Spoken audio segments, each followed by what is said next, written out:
In today's video, I'm going to teach you how to privately trade NFTs on OpenSea. Start by heading to the OpenSea website in your browser.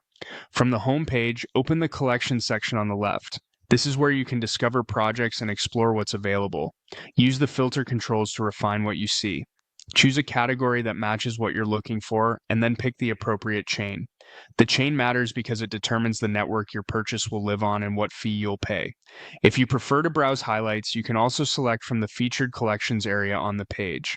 Already know exactly what you want? Use the search bar to type the collection or token name and open the specific NFT.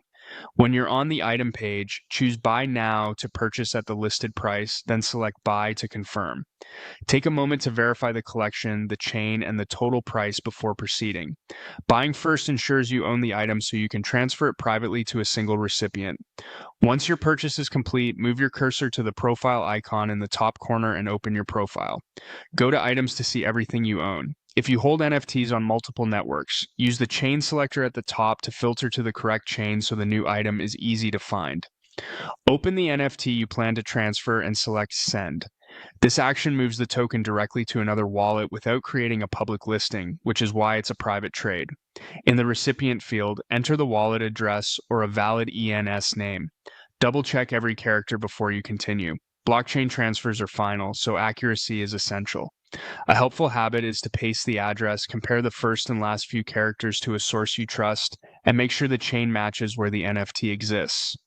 Choose Review Transfer to see a summary of the move, including the destination and the network details. This step gives you one last chance to confirm everything is correct and understand the fee that will be charged by the network. That's it. You discovered a collection and bought the NFT and privately transferred it to a specific recipient, all within OpenSea. Keep your wallet secure, always verify addresses, and remember that network fees vary by chain and activity. Thanks for watching, and I'll see you in the next tutorial.